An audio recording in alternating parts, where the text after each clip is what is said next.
बघू शकता काय सुंदर उपमा तयार झालेला आहे. तर नक्की मैत्रिणींनो, तुम्ही पण असा उपमा बनवून बघा. काय सुंदर सुटसुटीत झालेला आहे बघा. आपण आज मस्त हिरवा वाटाणा टाकून शेवई सुटसुटीत असा उपमा बघणार आहे. आणि मस्त गव्हापासून बनवलेली ही शेवई आहे. तुम्ही जर एकदा खाल तर नेहमी नेहमी बनवाल. तर आपण हे पाहुण्यांकरता 5 ते 6 पाहुण्यांकरता आपण हा उपमा बनवत आहे. तर नमस्कार, मी स्वाती सोनाज रेसिपीमध्ये तुमचे खूप खूप मनापासून स्वागत करते. चला तर मग रेसिपीला सुरुवात करूया. रेसिपी स्किप न करता संपूर्ण बघा. बघा आता इथं बघा मी एक बटाटा कट करून घेतलेला आहे. मस्त ताजे फ्रेश असे हिरवे वाटाणे घेतलेले आहे. त्यानंतर 7 ते 8 लसूण पाकळ्या मस्त छान अशा कट करून घेतल्या. 5 ते 6 हिरवी मिरची घेतली. 2 कांदे कट करून घेतले. 1 टोमॅटो कट करून घेतला. चला मग आता पुढच्या रेसिपीला आपण सुरुवात करूया.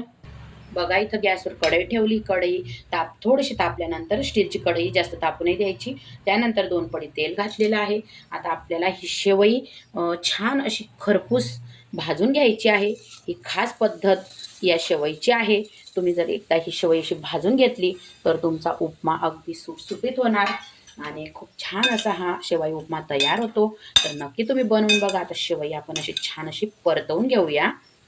तुम्ही बघू शकता आता शेवईचा कलर कसा बदललेला आहे. थोडासा बारीक गॅसवर मंद आचेवर अशी भाजायची आहे.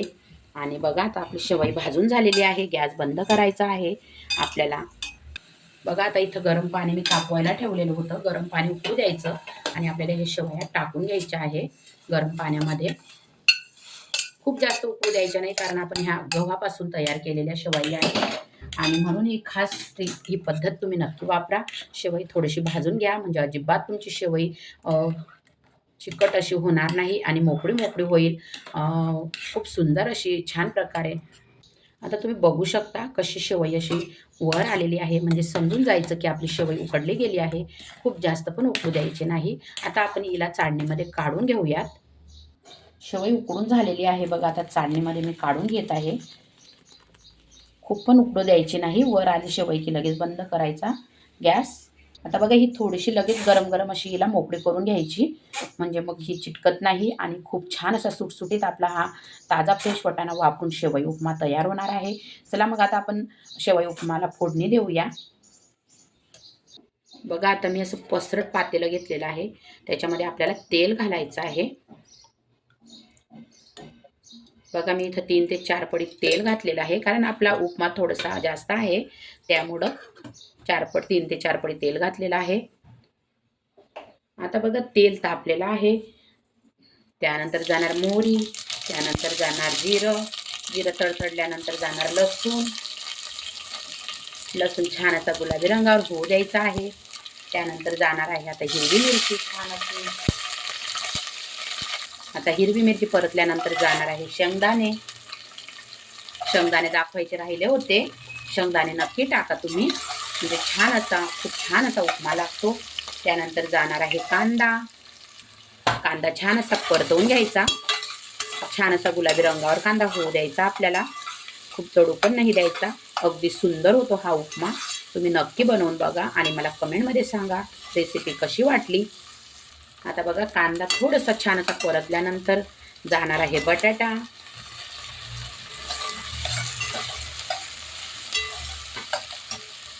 त्यानंतर जाणार आहे आता बघा टोमॅटो. खूप सुंदर हा शेवई उपमा आपला तयार होणार आहे. खूप छान असा बघा टेस्टी, अगदी सुटसुटीत. आता बघा जाणार आहे हिरवेगार असे फ्रेश वाटाणे. आणि स्पेशल म्हणजे हा मस्त हिरवा वाटाणा वापरून सुटसुटीत शेवई उपमा, तो पण अतिशय पौष्टिक. मुलं मॅगी विसरून जातील. एकदा जर तुम्ही या प्रकारे शेवई उपमा बनवून दिला तर नक्की मुलं मॅगी विसरून जातील. आता आपण थोडंसं झाकण ठेवूया, म्हणजे बटाटा आपला मस्त छान शिजून येईल. चला आता आपण बघूया. बघा आता मस्त बटाटा पण छान फ्राय झालेला आहे आणि बटाटा पण आपला शिजलेला आहे. आता बघा आता आपण मसाले टाकूया. आता बघा थोडेसे काजू टाकणार आहे. 1 चम्मच हळद पावडर, थोडीशी धनाजिरा पावडर. त्यानंतर जाणार आहे मॅगी मसाला. छान असं परतवून घ्यायचं. मस्त असा वास सुटलेला आहे घरामध्ये. नक्की तुम्ही पण एकदा बनवून बघा आणि या शेवई उपमा खायला असा सुटसुटीत, तो पण गव्हापासून बनवलेल्या शेवया आहे. अतिशय पौष्टिक आहे. एकदा बनवलं तर तुम्ही नेहमी बनवाल. आता बघा मसाला मस्त आपला फ्राय झालेला आहे. छान असतं बटाटा पण शिजलेला आहे. टोमॅटो, कांदा आणि हिरवी मिरची, मस्त छान असा मॅगी मसाला, शेंगदाणे, हिरवागार वाटाणा. आता जाणार आहे आपल्या शेवया बघा.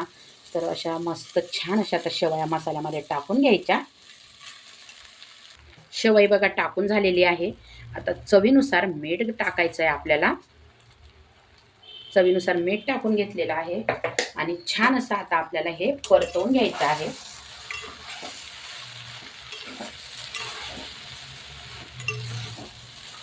खूप सुंदर बघा, तुम्ही बघू शकता. तुम्ही अजून नंतर बघाल, खूप सुंदर असा सुटसुटीत होतो. काय सुंदर दिसत आहे बघा आपला शेवई उपमा. आता आपण पूर्ण एकसारखा आता हलवून घेणार आहे. बघू शकता तुम्ही, एकदम मोकळा मोकळा झालेला आहे. तुम्ही बघू शकता मैत्रिणींनो, काय सुंदर असा सुटसुटीत आणि काय छान असा मस्त पौष्टिक असा शेवई उपमा तयार झालेला आहे आपला. आता आपली कोथिंबीर बाकी आहे. मस्त हिरवीगार अशी कोथिंबीर जाणार आहे. खूप छान प्रकारे बघा हा शेवई उपमा तुम्ही बघू शकता. अगदी सुटसुटीत झालेला आहे. खायला तर अप्रतिम लागतो हा. तुम्ही नक्की बनवून बघा. बघा आता उपमा तयार झालेला आहे. जाणार आहे अशी मस्त अशी हिरवीगार कोथिंबीर. तर झालेला आहे बघा उपमा तयार. तर आता आपण मस्तपैकी आता वाढून घेऊया.